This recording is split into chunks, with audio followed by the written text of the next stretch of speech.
Welcome, Kings, to the NFL Week 2 Sunday Night Tilt, where we offer our fresh, emotional takes on what just happened in NFL Week 2, recap some of our betting performance, some of our live betting results, and give our preliminary views on the early betting lines for NFL Week 3. So let's hit the opening bell.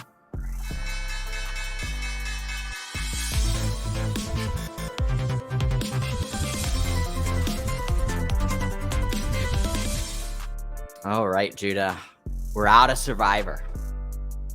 Cooper Rush. Bengals take us down. It's tough. And they really weren't competitive. The spread never flirted with covering.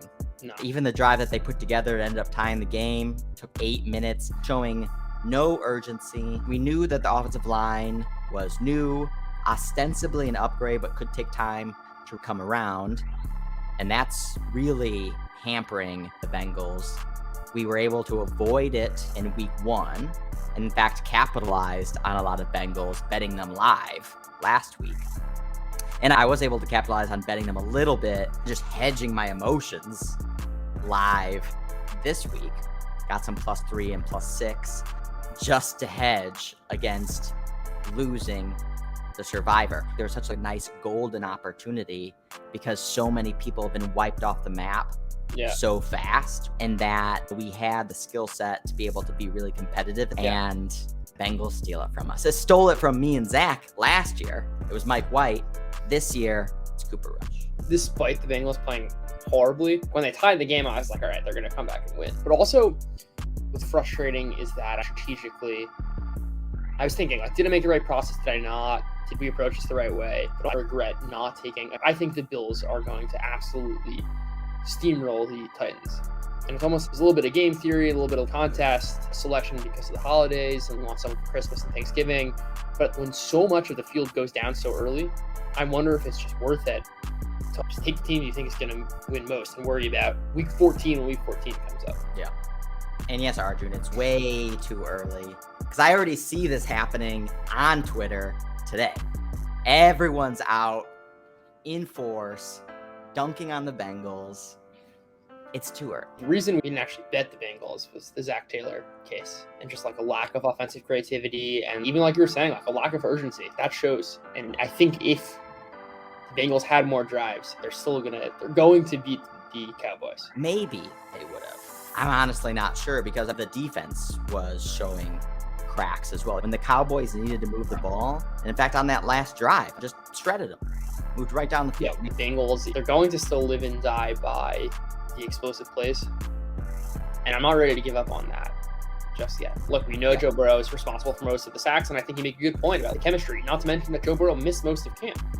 And he needs to develop chemistry with the offensive line, not to mention just the offensive line amongst themselves. I think it's too early. There's no reason to buy them right now, but even still, certainly not ready to give up. One of the things that we talked about, though, in the offseason previews is not to pivot too quickly from your off-season baseline fundamental priors, but in the face of contradictory evidence, you still need to be open-minded. The thing that is hurting the Bengals right now are not the things, I'm not surprised by those things. In fact, those were the types of things that we talked about that could hurt them. And even though the offensive line's been upgraded, the offensive line is not playing well. Yeah. It's in his face right away. Yeah. And then the times that it's not, then Burrow is creating a bad predicament for himself. But in any case, it's over. It's done. It's in the past. We're out of Survivor, unfortunately. But you made some really great calls this week. I had by no means as strong a week as I did last week, but I'm going to come out unscathed due to that amazing Cardinals comeback. Kyler Murray comeback, I think that's a fair way of putting it. But one of the things that we talked about in the week 2 preview was, I like money line here, but we can't do that in Circa, so we avoided it. The thing is, that same thinking can still apply. In fact, maybe that is why you would want to take the 5.5. Maybe we think the 5.5, the points aren't even going to come into it. Yeah. but it's still going to be a high leverage play. The thought that kind of got me off it, which ended up being true, I said this game's going to end up with the team who has the ball last, which does not lend itself to betting it. But there are multiple things happening when we're looking at a line, which is not only the actual points in a game, but also like a representation of the fundamental value. And to me, it was most off. I thought that game should have been more like a pick-em in terms of like fundamental value. And that when there's such a differentiation in the spread price versus what you think fundamental value is, that itself should be a signal. And we even talked about how if you listen to the Jets-Browns, I said like this 6.5 makes no sense. Granted, that should never have even, the Browns should have won that game by 13 or whatever. It should have been 6, and they should have covered the 6. Yeah, they should have covered the justifiably cover the 6. Justifiably cover the spread. That's another actually disappointing fact that we didn't bet the Jets in Circa as well, because anytime you're even mildly comfortable betting the Jets, you should do it. Yeah. Because there's going to be very few opportunities. Yeah. I feel like there was just a lot of really good opportunities to leaned into a lot of those really off-market matchups. And we would be sitting real pretty. That's true. We loved Jags, but Jags was the number 1 pick, so it's not like it was like that clever. Yeah, even for my own kind of thinking and development, I know my best skill is like hitting on tail outcomes. Like Circa is a totally different ballgame. And it's like really a different frame of mindset. Just looking at spreads and knowing that like you have to pick 5 specifically, you like have to enter its own mode. Like Circa has to have its own mode of thinking that is like separate from betting spreads and separate from betting alternate lines. Like it requires its own unique thought process, which I'm glad I'm recognizing in week 2. Yeah, we went 4-1 last week. We're sitting 2-2, are in position to go 3-2. That's not a bad position to be in. The thing is, again, a lot of our pregame handicaps were not as down the middle as last week, but still within range. Yeah, like we could have went 4-1, 5-0, and with off-market picks. Yeah, and in fact, we didn't have the moxie to do, and instead we kind of doubled down on Bengals. One of the things that I was looking at, so in our market positioning segment in our newsletter, I was looking into the cash positioning, looking at some of the different sports books that come out with their handle and an approximate amount of like total handle that the book has taken on. And across books, Bengals Cowboys was one of the most highly bet games of the week, along with Saints Bucks. But Saints Bucks was like split. Yeah. It was a very high profile game. People had a lot of views on it, but it was split. Whereas Bengals Cowboys was also attracting a lot of money, and it was all on Bengals. There was just like so much signal to just say, it's not that, oh, we got to fade this. Oh, there's like reverse line movement or anything like that. It's just what the narrative is for this game. It's well documented. And the line is priced it all in and then some. And I think we just want to continue to be cognizant of that and say, especially if we're going into a really public play that we know is a public play, is all right, here's the narrative. We know that's the narrative. Is the market not appreciating that public narrative as much as they even should? No, I think that's true. That should be itself a warning sign. NFL week 3. So Thursday, we got Steelers Browns. Steelers plus 3.5. Totals at 40.5. Jacoby Brissett looked much better. Browns put points on the board this week. It turned out to be one of the highest scoring games of the week. And Pitt didn't seem to be any better than we thought they were. I don't know how you can back the Steelers, but the Browns just lost to the Jets. The loss isn't what's so killer. It's that they let the Jets hang around. Joe Flacco was totally average against what I thought would be a really good Browns defense. I don't see why you'd bet this game. You've got totally mixed signals coming from each team. It's a pass. If anything, I'll probably live bet this one. And if it turns out to be a super ugly game, maybe just ignore it and work on something else more meaningful. Because it certainly isn't going to be Chargers-Chiefs with Trubisky versus Brissett. So going into Sunday, we got Chiefs-Colts currently at 6. I know we were talking about this earlier. What Arjun had mentioned that was at like 3.5 early on, and now it's moved up off a really ugly performance by the Colts. Again, the market, Jags was number 1 pick in Circa, so it's not to pat ourselves too much on the back there, but I don't think anyone really saw Colts looking this bad, even though they were missing a lot of pieces. So this one's going to be in Indy. KC with 10 days rest. It almost seems too good to be true. I could see this line keep moving up. This is going to be one of those where if it doesn't, that maybe you want to be a little bit suspicious of it. Yeah, I'm a little suspicious of the line now. The other thing is you got no Pittman, then obviously Leonard being out. I mean, that's huge. Yeah, that's one of the things that we talked about, why you wanted to lean away from. Absolutely. But first off, there's no guarantee that those guys are coming back. The Chiefs are in a fundamentally different class than the Colts. Take a step back. You find a way to, despite injuries, to beat the Jaguars and the Texans if you're in the same ballpark as the Chiefs. This spread should be 9.5, in my opinion. Yeah. Especially when you add in the history with Gus Bradley and Patrick Mahomes. And Patrick Mahomes has career games every time he plays Gus Bradley's defense. Texans, Bears in Chicago, currently 3. Texans played the Broncos tough, but I think it's more just seems like Broncos are just very underwhelming. Yeah. And the Houston Texans hang around. They hang around, but there's really no firepower there. This game is so ugly. If this comes down to 1, I think I could bet the Bears. Neither of these teams can score. It's going to be a punt fest. Total's at 38. Has Justin Fields showed anything that makes you want to back him? No. Has Davis Mills showed anything that makes you want to back him? Have either of these defenses shown you anything? I think the Bears are going to be one of those teams, though, that gets incrementally better week by week.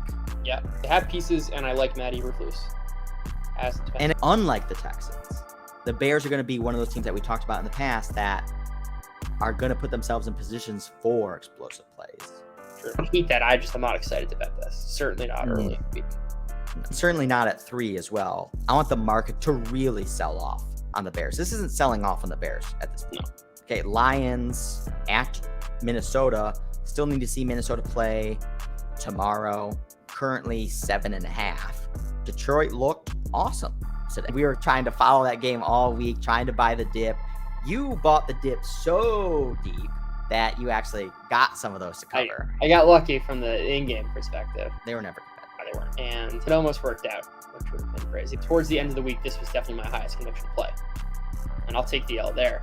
So when you say that, I just think this is how, especially, I feel like you're great at really finding some of these really juicy opportunities that have awesome plus odds, high volatility plays that you'll need to hit a few of them, and it's gonna inflate your bankroll. The thing on these one-off games, I think both of us need to continue to really scrutinize why is it that we actually like that game in that standalone position at that standalone line, not the alt stuff, and think about, is it the same narrative as why everyone else is buying into it? I'm guilty of it on this Commanders and Lions one as well. It was almost similar to Bengals Cowboys. Is what about the Commanders and the Lions did our take? Was it any different than any other dumb schmuck who was betting the Commanders this week? What really brought me onto the Lions was I wouldn't have bet this game, I don't think, before the offensive line injuries. And I saw the entire interior of the Detroit offensive line going down, and Jared Goff, awful under pressure, good with a good offensive line. And I'm like, okay, the only thing that's been keeping and propping Jared Goff up this whole time is that he's had really good protection. That's going to go today. I bet the Alta at 12.5. And I knew the Wentz variance. That was built in. But I just thought it's not going to matter because the Lions are going to get nothing going. No, and the Wentz variance didn't really... That wasn't why they didn't cover. No, of course not. They didn't cover because... Still scored 27 points. No, they didn't cover because Detroit was moving the ball at will. Yeah. And that take, meaning the Goff is going to suck because the offensive line's going to suck, just didn't come to fruition at all. Totally wrong. You want to take cues from market movement. And it's not to say it in itself is a source of signal that should push you one way or another on a standalone basis. But like with the Bengals and the Cowboys, it was this line, there's one narrative on this game, and everyone's pounding it. And the line's not moving really accordingly. What I thought it was a Lions thing more than it was a Commanders. And again, I was off this game early in the week. And then by the time Friday rolled around and I saw the injuries, I was like, okay, this is a unique angle. People aren't thinking about this. I think what's becoming increasingly clear, at least to me, is that in 2022, wide receiver play is huge. Yeah. You need guys who can get open quick. And Dolphins are winning because, Jalen Waddle and Tyreek Hill are getting open. And Amon-Ra St. Brown can be a legit number one receiver. I don't think his name doesn't strike fear into opponents. Not yet. Exactly. All right, Bengals at Jets. The market was heavy on the Bengals. This is classic butthurt Bengals. No one's going to want to bet the Bengals here. I wouldn't be surprised if this potentially continues to maybe drip to 3.5. We liked the Jets coming into this week. Defense was probably better than the market expected. I talked about how they had those weapons. One of the top wide receiving groups, maybe in the NFL. Certainly one of the youngest and has a very high ceiling. Garrett Wilson was unbelievable. Yeah. And again, that's why I said even last week when he had 2 catches, he flashed in New York, and you like the Bengals. Of course I like the Bengals here. Has anything changed that much? Even when we were just recapping the Bengals to start the stream, they haven't gotten that explosive variance. Yes, the Zach Taylor question exists. They're way better than the Jets are. I was cautiously optimistic on the Jets after last week's performance versus the Ravens, because I thought that Flacco didn't look nearly as bad. I see them bouncing back. The Jets aren't good. They're not good. I feel like I want to caution you because I thought they played. I saw upside after the Ravens game, and again, even if they lost this game, we were still coming away with it saying the Jets played better than we thought. Even though we had a little bit higher expectation. It's hard because any case is going to build on a lot of projection because the Bengals, frankly, have looked awful against 2 terrible teams. 2 terrible defenses. Yeah, Cowboys can get pressure. I don't think they're going to be awful. I think the Steelers defense will be a train wreck. But we don't think the Jets is a train wreck either. No, I hear the point. Would anyone be shocked if it's 31-10 next week? No, I'll have a Bengals all line. It's going to happen. Raiders -1 on the road at Tennessee. These are 2 teams that we don't like. 2 teams that we have long-term puts on. We've bet all unders on both these teams. Raiders 0-2, Titans 0-1, on the verge of being 0-2, hopefully. I'm surprised, actually. I think I lean Raiders here. I think they'll be able to score, and I don't see Tennessee being able to produce any offense. Tennessee's awful. They're dreadful. At least the Raiders can hang around with the Cardinals and they probably should have won that game. They can hang around with the Chiefs, the Chargers. I think the Titans are disaster. I mean, we'll see how they look against the Bills. But it seems like the Raiders are probably in the 18 to 22 range and have a good offense. And we'll lose games against teams that have a better offense or a defense that can slow them down. I don't see the Titans as being either of those teams. And I think almost retrospectively, you can look at the Giants game last week and see the teams that the Giants are beating and hanging around with. The Giants barely got a win against the Panthers and both sucked. Yeah. That's actually another one that we didn't touch on, that you were smart enough to stay away from that game. And I do this from time to time. There's just 2 crap teams. I'm I think this crap team is way crappier than this other crap team. And this crap team's going to show up. Which is why it's very hard to bet on any crap team, especially when you're not getting a hook or some extra benefit of the doubt. Yeah. How many times do you hear me asking what's the positive case or what? Even I totally just ignored Steelers Browns. I hate betting on these games because bad teams find a way to just do shitty things and shoot themselves in the foot. All right, Bills on the road at the Dolphins, the red hot Dolphins, coming back from 3 touchdowns to beat the Ravens. One of your most successful trades of the season so far? In terms of the same game parlay? Yeah. It was plus 2,000 something. It was plus 2,100. Yeah, you're not going to beat that very often. Did you lean into Dolphins live? Because I know there was a lot going on. As slow as these early games were, it really weighed on me. Also, that's you get a little bit antsy. Yeah. First quarter, you shouldn't even make any trades, really. Yeah. But it's just nothing was happening. And then it all started happening in kind of the 4th quarter. But then I was already jaded. Always happens that way. Oh, Rodgers just fumbled. Yeah. It always happens that way. Where the 4th quarter, things get crazy. Teams get extra conservative. The other side gets very aggressive. Where the book is just pricing in basically, is the team down 21 going to score a touchdown? It's 19.5. Yeah. To answer your question, I did bet the Dolphins. I got them at, I think, plus 12.5 or something. And if you watch the stream, I bet 4 times. I'm what's Dolphins money line? And I was very close to taking them plus 1,800. And I was you know what? If it hits at plus 1,800, my same game parlay is probably hitting. I was completely asleep at the wheel because I had the alt Ravens minus 7.5 plus 225 or whatever, and kind of not cashing that ticket, but just, all right, I feel comfortable. It's when I can push it to the side and focus on some of these other things. That happened with Atlanta last week. I like mentally cashed the ticket of Atlanta plus 230 money line. I can move on when I really should have been grabbing the other side. But to look back at this game though, like I think I said this on the live stream that like I don't think the Dolphins are going to be extremely matchup dependent. And like the Bills are. Well, let's see if they stay healthy through tomorrow night's game, but this is not the matchup for the Dolphins to succeed.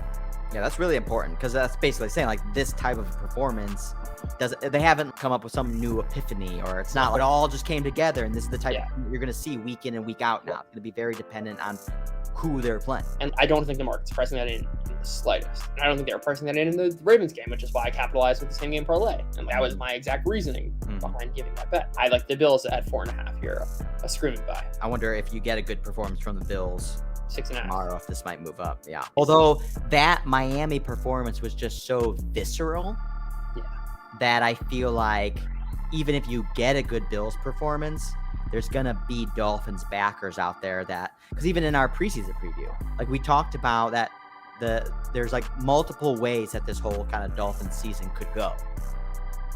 And we allowed for this type of performance to happen from time to time. We even said it'll probably be successful early on. And like we'll see how defenses adapt to the RPO-based scheme. I definitely like Bills here at 4.5. And if you get any sort of extra point value over the course of the week due to Dolphins euphoria, another road favorite. We got 3 road favorites in a row here. Eagles at Washington. I honestly want to hold off on the Eagles till tomorrow night. Yeah, still a lot There's a lot see what kind of follow through they have. But this is actually interesting, this kind of like cross matrix here of the Eagles play the Lions, Washington play the Lions, and now the Eagles play Washington. I don't love Washington here, but again, I'm a little bit emotional on tilt here. The fact that Washington's a 3-point underdog here and it's not 3.5 before Monday Night Football gives me a little more conviction. When I was re-listening, even if the Vikings end up losing, is when I was re-listening to our preview pod.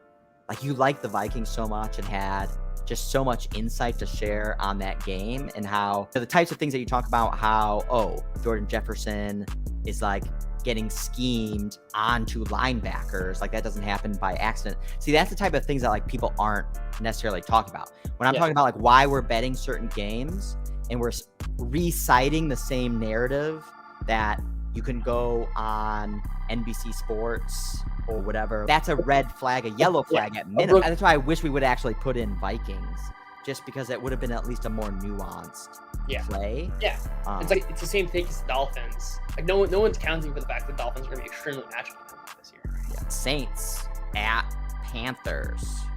Saints -3. I really don't want to jump.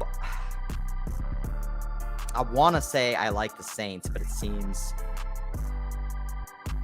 super square.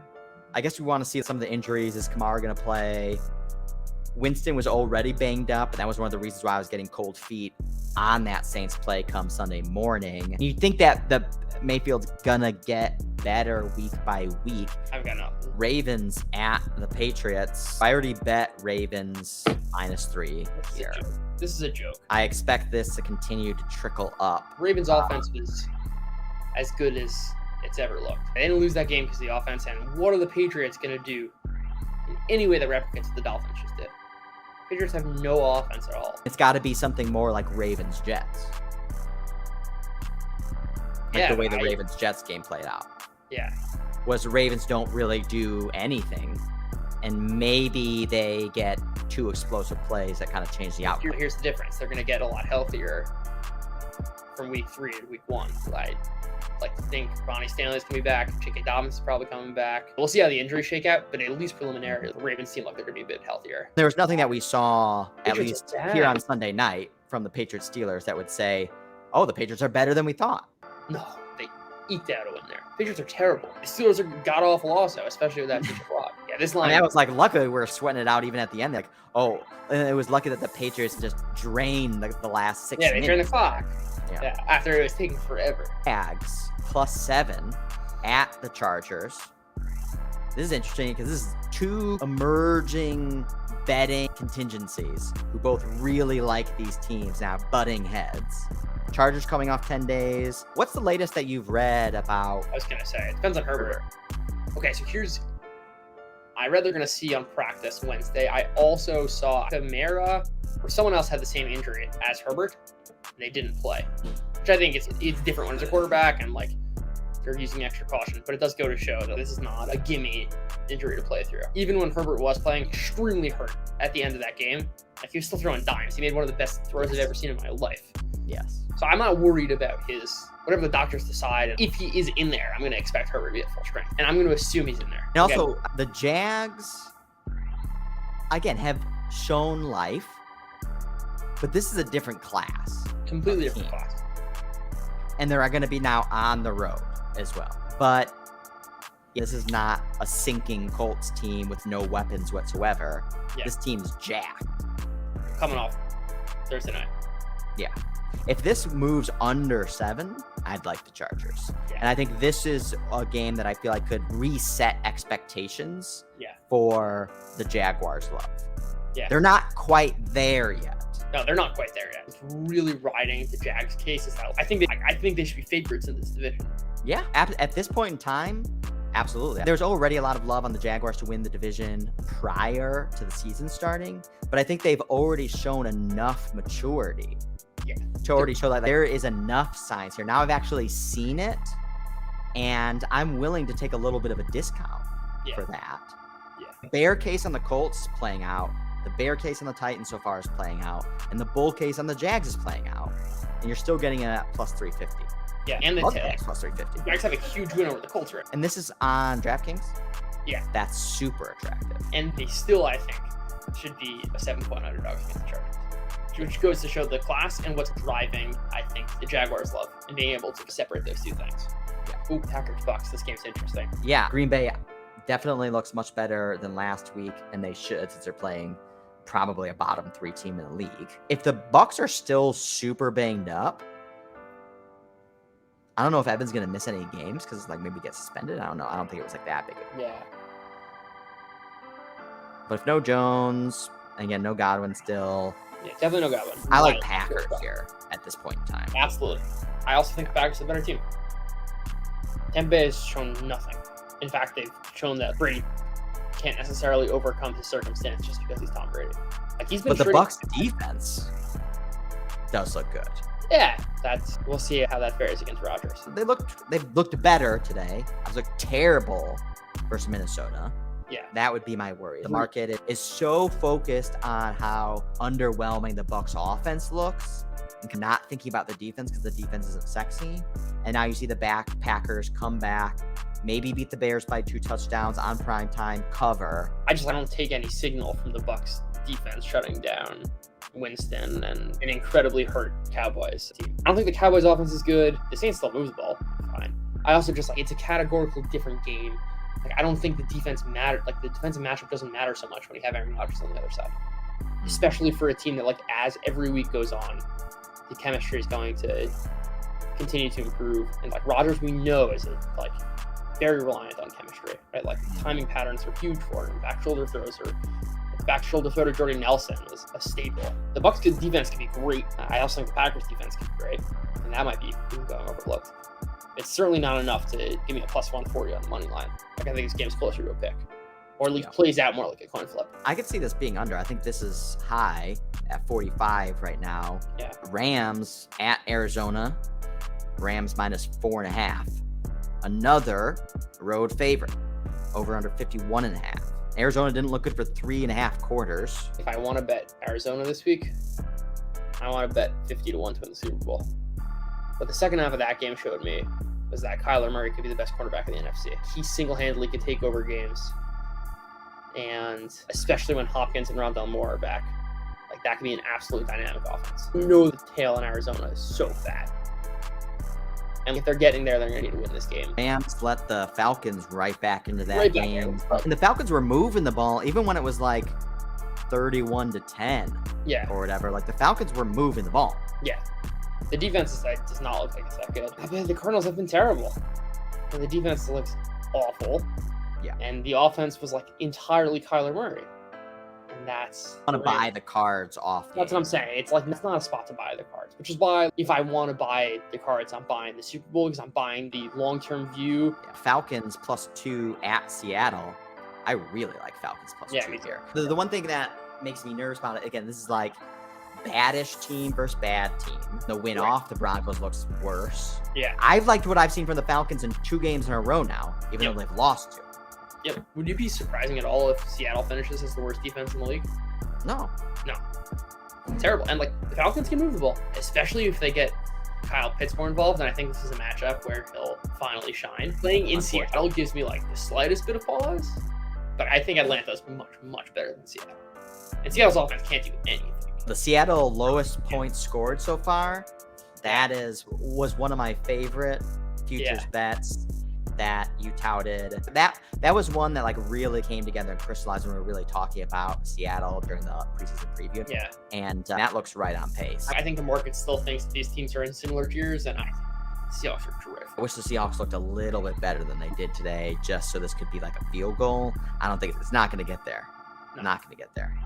Niners at Denver. Niners +2.5 now with Jimmy G. I could see Jimmy G having some rust, obviously not expecting to come in this game, maybe not expecting to come in for the whole season. I think almost the whole offseason. I didn't even think it was probably going to be on the team. Yeah, I'm shocked by this line. Shocked. Denver's not looked good in back-to-back games now. Yeah. Yeah, Judy's hurt. That's huge too, yeah. But like, Jimmy G's definitely, in week 3 of 2022, a better quarterback than Trey Lance is. Yes. How is this? I don't understand this line. What's the case? It's not even a tough road trip or anything like that either. What case can you make for Broncos here? Russell Wilson's going to look like Russell Wilson, which we haven't seen yet. Usually for almost a year now. Yeah, against 2 awful defenses. I really like the Niners. This is going to go down to pick 'em. I wouldn't be surprised if Niners are -1 by kickoff. Yeah, even more than that. I'm surprised by this. All right, Monday Night Football, Cowboys at the Giants. Cowboys +3. Giants 2-0. But it's one of those games I want to reluctantly rewatch just to see if there's anything in there.